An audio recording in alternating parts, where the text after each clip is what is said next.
I'd say it's going to be an empirical impossibility to find her remains. If your loved one is missing and they're swimming to get to a location, that's a fixed point, right?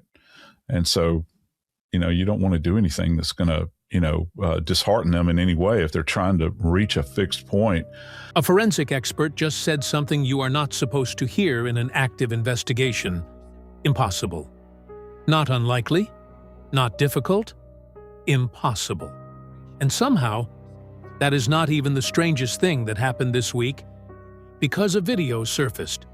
Brian Hooker, on camera, days after his wife vanished, talking to another sailor. And what he says in that video should not exist. Not if his story is true. Her name is Lynette Hooker, 55 years old, missing for 22 days. No body, no debris, no trace. The ocean took her and gave nothing back. She had been sailing for over a decade, strong swimmer, comfortable in water her entire life. The kind of person who does not just disappear. Her last Instagram post was April 4th. The caption said, "Not going anywhere for a while."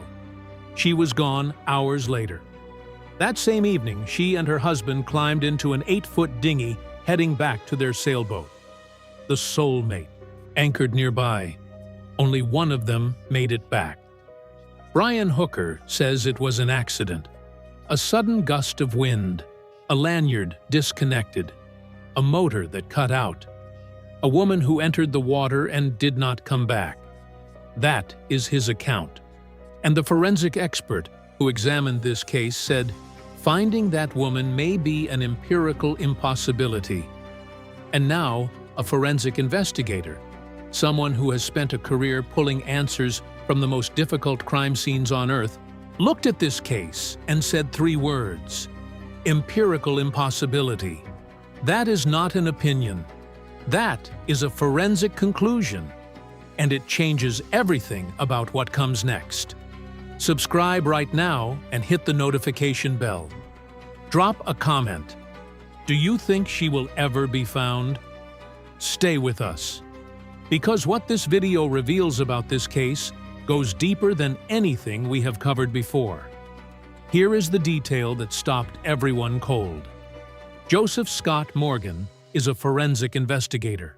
He appeared on the Criminally Obsessed podcast with investigative journalist Ann Emerson. He was asked 10 questions from viewers following this case, and when asked directly about recovering Lynette's remains, he did not soften it. He said, "I'd say it's going to be an empirical impossibility." Empirical impossibility, not a guess, not a feeling. A forensic professional applying the standards of his field to the specific conditions of this case. And he explained exactly why. The ocean around Elbow Cay is not what most people imagine when they think of a crime scene. It is warm. It is dynamic. It is alive. All 3 of those things work against finding a body that has been in those waters for 3 weeks. Factor 1. Decomposition. In warm water, decomposition accelerates. The aquatic environment speeds up the process beyond what happens on land. Bodies change rapidly, and the further down the timeline, the more compromised the tissue becomes. 22 days, in warm Caribbean water. Morgan said it directly. Sooner is going to be better. 22 days is not sooner. But here is the detail that makes that timeline forensically critical. If Lynette was injured before she entered the water, bruising would be the evidence. Morgan confirmed it. Bruising is ante-mortem. It happens before death. The dead do not bruise. If someone struck Lynette before she went into that water, the bruises are on her body. But bruises are hemorrhages in tissue, and tissue that has been in warm salt water for 22 days. With marine life, with currents, with heat, becomes harder to read with every passing hour. The evidence that could answer the most important question in this case may be disappearing while the investigation runs. That is the forensic race this case is in, and right now, the ocean is winning. Factor 2, apex predators. Morgan said it plainly. Warm Caribbean waters. Sharks, a hard, cold fact of this environment. Marine life can compromise remains in ways that make recovery and identification extraordinarily difficult. Think about what that means. Not just finding Lynette, but finding enough of Lynette to answer the questions that matter most. Was there water in her lungs? The marker for drowning? Morgan said if her thorax has not been compromised, investigators can still assess the lungs and look at the inner ear for water uptake. But beyond that, at this timeline, it becomes very difficult. Morgan's assessment is not pessimistic. It is forensic. And forensic reality in this case is this. Every day that passes makes finding Lynette harder, and finding answers about what happened harder still. Now the forensic diver.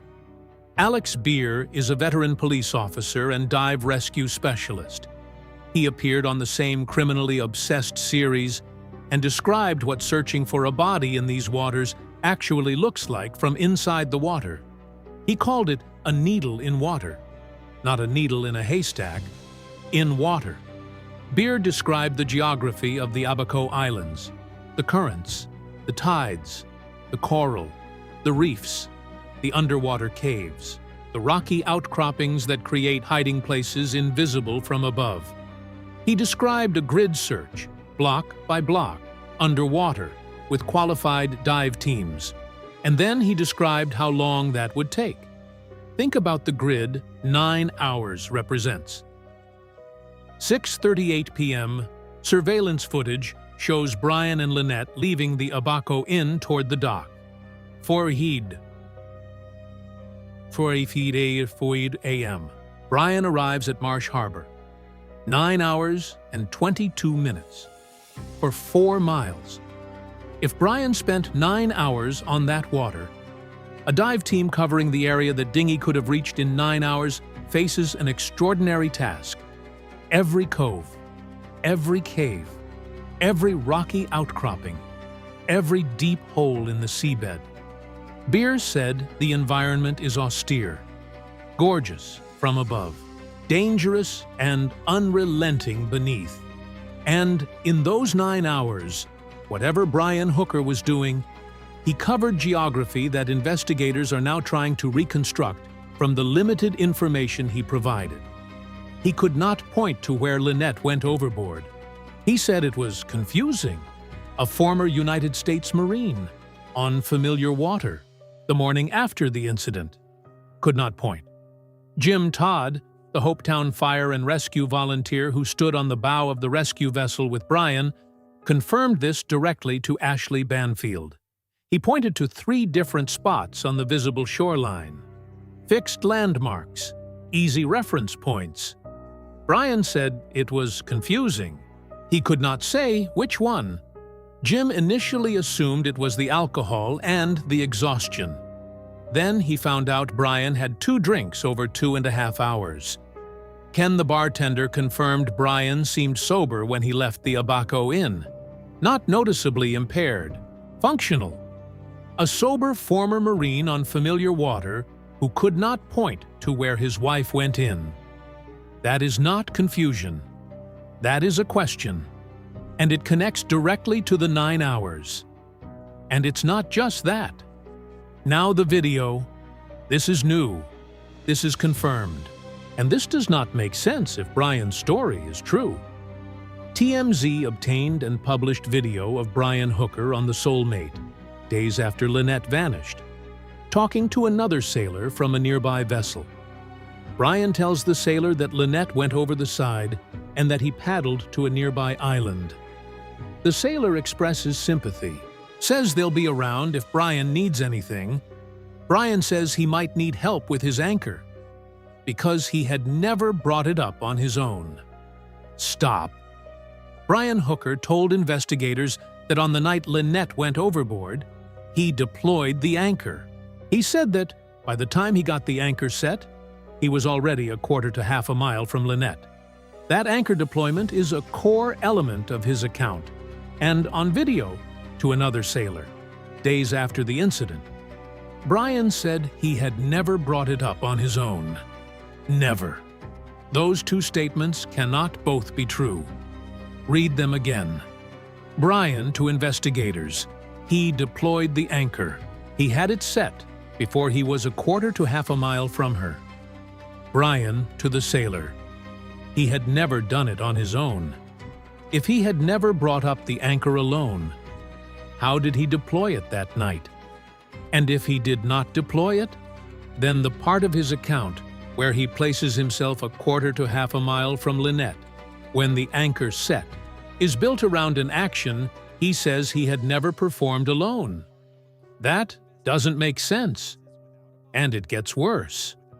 The sailor expressed condolences about the situation, said they would be around if Brian needed anything. Multiple outlets covering this case noted the same thing about what happened next. Brian seemed mostly focused on getting out of the area, not on finding Lynette, not on staying close to where she went in, on getting out. Now the 9 hours. Because this is the number every expert keeps returning to. 9 hours. That number keeps coming back. 9 hours. For 4 miles. Ken, the bartender, who knows those waters, told Fox News it should not have taken 8 to 10 hours, even floating, even without an engine. Morgan was asked what 9 hours represents forensically. He said, 9 hours is a tremendous amount of time. When you consider how many different locations along that area a body could be, it is certainly enough time to make this a very complex investigation. A very complex investigation. Beer adds the geographic dimension. In 9 hours, a person in a small dinghy can reach coves, caves, remote islands, and deep holes in the seabed that would take a professional dive team days to fully search. Morgan went further. He was asked directly, where would a Marine hide a body? He said, nothing is off limits. Any area that dinghy came in contact with, even peripherally, is an important area to search. Any area. And then Morgan described the mechanics of concealment in water. He said, if an individual was trying to hide a body or prevent others from finding somebody, out in water, you are going to have to think about weights, anchors, that sort of thing. Do you have weights you can use to keep remains out of view? And how deep? Weights. Anchors. The Soulmate had anchors. The dinghy was carrying equipment. And Brian Hooker, by his own account, deployed an anchor on the night Lynette disappeared. The same anchor he told another sailor he had never brought up on his own. Morgan continued, the topography beneath those waters undulates. Rocky outcroppings, deep holes, areas where a weighted body could be placed, and not surface. Not be found by sonar, not be visible from above. Beer described the same geography from the water. Coves, caves, recesses in the coral, a needle in water. The entire geography of 9 hours. And Brian Hooker is in Michigan. There is a behavioral detail from the TMZ video that connects directly to the anchor contradiction. Brian told the sailor he might need help bringing up the anchor, because he had never done it on his own. Think about that. This is a man who has been sailing for over a decade. A man who lived on the Soulmate full-time. A man who, by his own account, deployed the anchor on the night of April 4th in rough water while his wife was in the ocean. And days later, on camera, he tells a stranger he has never brought it up alone. There are only two explanations. Either Brian has spent a decade sailing without ever independently operating one of the most basic pieces of equipment on a sailboat, or the anchor was not deployed that night. And if the anchor was not deployed, then the timeline he gave investigators, including the part where he places himself a quarter to half a mile from Lynette, is built around something that did not happen. The video is confirmed. TMZ published it. The conversation is documented. And Brian Hooker's anchor story has a problem he has never addressed publicly.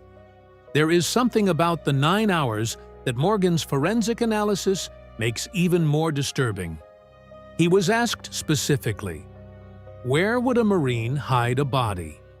He said, nothing is off limits. Then he described what 9 hours makes possible. The topography beneath those waters, rocky outcroppings, deep holes, protected coves where current does not reach. And he said something about weights. In cases where a body has been intentionally concealed underwater, an individual would need to think about weights, anchors, something to keep the body down and out of view. The Soulmate had anchors. The dinghy had equipment. And Brian Hooker spent 9 hours on those waters before arriving at a boatyard and saying 2 words. Morgan said any area that dinghy touched, even peripherally, is an important area to search. That is the search that has been running. That is the search Beer described as looking for a needle in water. That is the geography of 9 hours. And Brian Hooker cannot point to any of it. There is a pattern in Brian's behavior that shows up in every documented interaction after Lynette disappeared. On the rescue vessel with Jim Todd, could not point to where she went in. Said it was confusing, seemed more focused on the geography of departure than the search. When he called Carly, monotone, matter of fact, dropped the news and ended the call. When he arrived at Marsh Harbor at 4 a.m., more exhausted than panicked. 2 words to the security guard, she's in the water. And in the TMZ video, focused on getting out, every single interaction points in the same direction, away. What was Brian Hooker focused on during those 9 hours? Because the answer, if it exists anywhere, is inside the devices seized from the Soulmate. And those devices are still being read. Before the final picture, the dry bag. Brian told investigators the dry bag went overboard with Lynette. It contained their passports and the engine key. A dry bag floats. That is its entire purpose. To stay on the surface when everything around it is wet. Search and rescue covered those waters. The Coast Guard searched. Private boats searched. Aerial drones searched. Nobody found the dry bag. Not the bag. Not the seat cushion. Not a single piece of floating debris from that dinghy. A dry bag in shallow, clear water near a shoreline, in waters so clear you can see the sea floor, should have been found. It was not. Either the conditions were different from what Brian described, or nothing went into the water where Brian said it did. Morgan said it. I want professional eyes on everything associated with this case. Everything. Because in a case where nothing was found on the water, everything that was on that dinghy matters. The dry bag that should float. The broken oar. The seat cushion Brian says he threw. None of it found. And the forensic expert called finding Lynette an empirical impossibility. But there is one more thing. The passport. Brian told investigators the dry bag went overboard with Lynette. It contained their passports. Brian left the Bahamas on April 16th. He flew back to the United States. Without a passport, you cannot board an international flight. You cannot pass through customs. You cannot enter the country. So here is the problem. Brian says his passport went into the ocean on April 4th.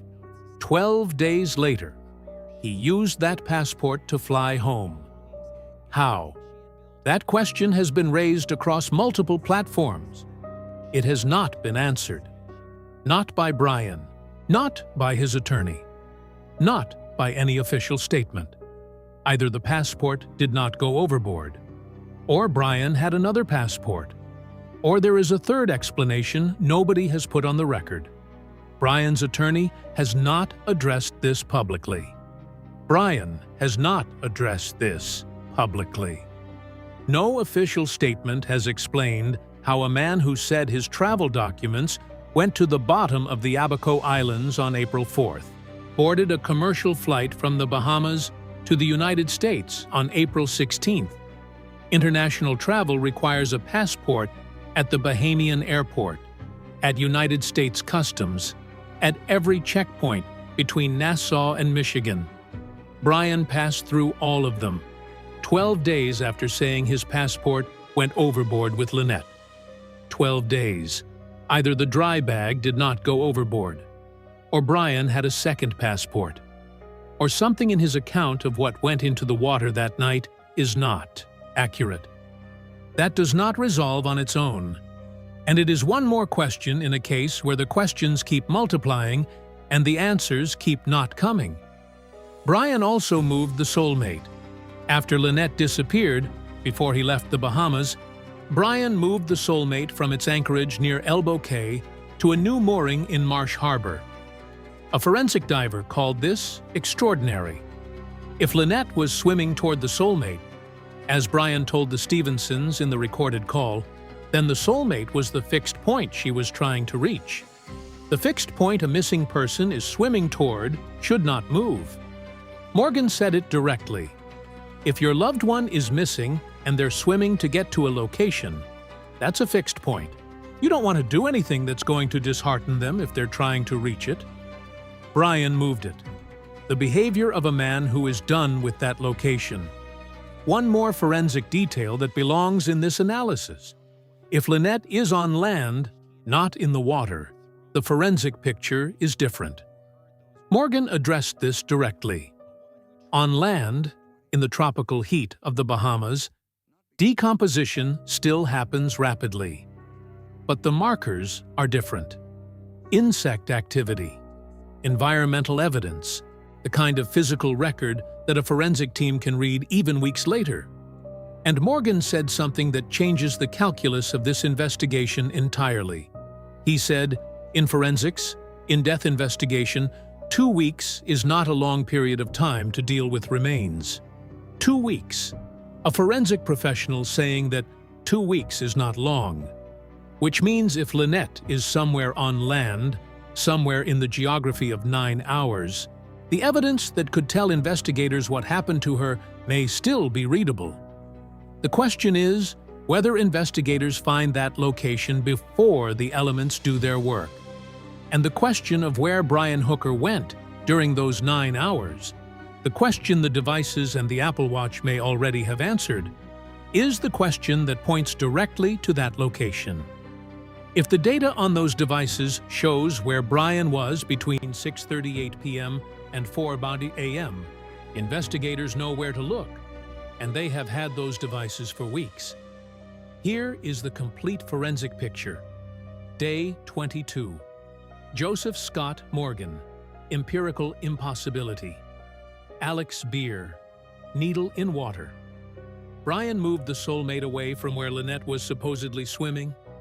Brian told a sailor on video he had never brought up his anchor alone, while telling investigators he deployed it that night.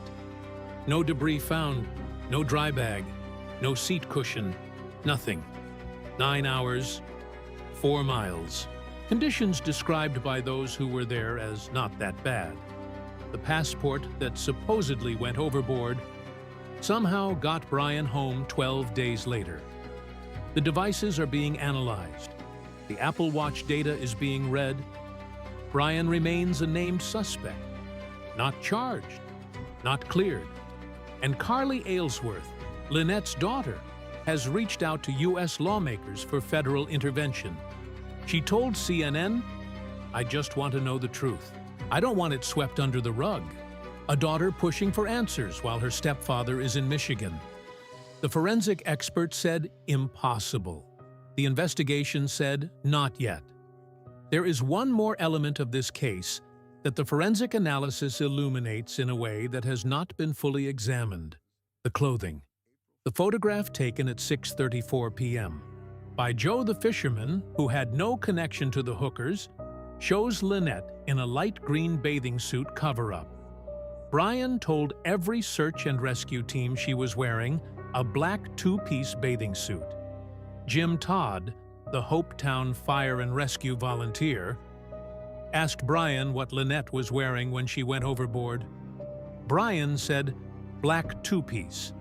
That description went into every text message, every coordination chain, every search team on the water. They were looking for black. She was photographed in green 4 minutes before they left for the dock. Now apply Morgan's forensic analysis to that detail. If Lynette's clothing is ever recovered, it can tell investigators things that the body itself might not be able to tell. Clothing can retain evidence of injury, of contact, of what happened before someone entered the water. And the investigators searching for Lynette were given the wrong clothing description from the beginning. They were not looking for green. They were looking for black. Jim Todd said it directly. When he found out about the green cover-up, it profoundly changed how he felt about Brian's story. Profoundly changed. A man who watched his wife go into the water 4 minutes after a photograph captured her in a green cover-up does not forget the green cover-up. The green cover-up is what you say first. Brian never said it. Not to Jim. Not to the search teams. Not in any account that has ever been publicly confirmed. And now, 22 days later, the clothing that might carry the most important forensic evidence in this case is in water that a forensic expert called an empirical impossibility to search. There is something about the Soulmate that connects everything in this analysis. Brian moved it. After Lynette disappeared, before he left the Bahamas, Brian moved the Soulmate from its anchorage near Elbow Cay to a new mooring in Marsh Harbor. A forensic diver called this extraordinary. Morgan addressed it directly. He said, "If your loved one is missing and they're swimming to get to a location, that's a fixed point. You don't want to do anything that's going to dishearten them if they're trying to reach it." The Soulmate was the fixed point. Brian told the Stevensons in the recorded call, the call he did not know was being recorded, that Lynette was trying to swim back to the yacht. The yacht was the fixed point she was swimming toward. Brian moved it, and then Brian left the country. And the cadaver dogs arrived the same day he left, and Carly flew in while Brian flew out. Morgan's framework for understanding the behavior of someone with something to hide is this. The hallmark of a guilty conscience is not just what happens during the crime. It is what happens during the search. Brian's behavior during the search is documented. He moved the fixed point. He could not point to where she went in. He focused on getting out. He flew home before the dogs arrived. Every documented behavior points in the same direction. Away. Always away. Here is the detail that nobody has, assembled into a single picture until now. Brian said the dry bag went overboard. It contained the passports and the engine key. Brian said the anchor was deployed. He had never brought it up alone. Brian said he paddled for 9 hours. 4 miles in conditions described as not that bad. Brian said he could not restart the engine. Captain Bill confirmed any experienced sailor can restart without the lanyard. Brian said the sun had set. Jim Todd confirmed full daylight for another 45 minutes. Brian said Lynette was in a black two-piece bathing suit. The photograph says green cover-up. Brian said she was swimming toward shore to police, toward the yacht to the Stevensons. Brian said it was a little blow privately, unpredictable seas and high winds publicly. And Brian said he had never brought up his anchor alone, while telling investigators he deployed it that night.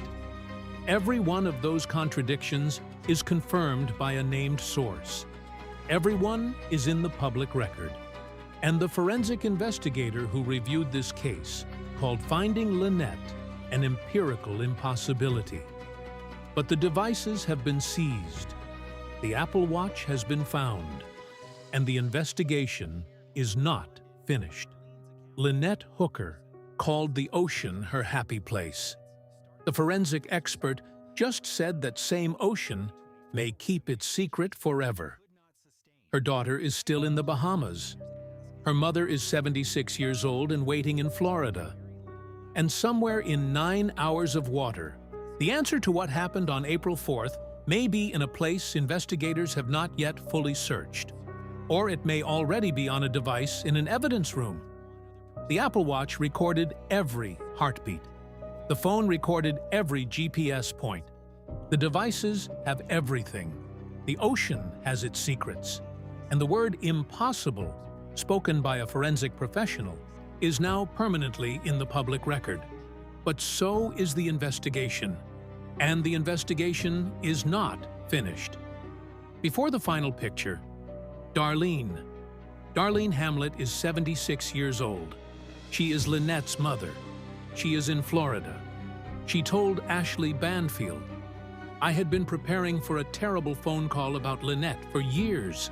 Years. Not weeks. Not months. Years." She knew something was wrong in that relationship long before April 4th. She watched Lynette leave Brian and come back. Leave and come back. In cycles of a year and a half. 2 years. The last time Lynette came home, it was after the strangulation. She had bruises. She took photographs to remind herself. She was looking for a job. She was trying to leave permanently. And then she went back. And Brian, after that strangulation, told Lynette he wished he had finished the job and thrown her overboard. He said those words on their boat, before April 4th. Darlene confirmed it. Named. On the record. To Ashley Banfield. Brian denies all wrongdoing. His attorney has stated that categorically. But Darlene's words are in the public record.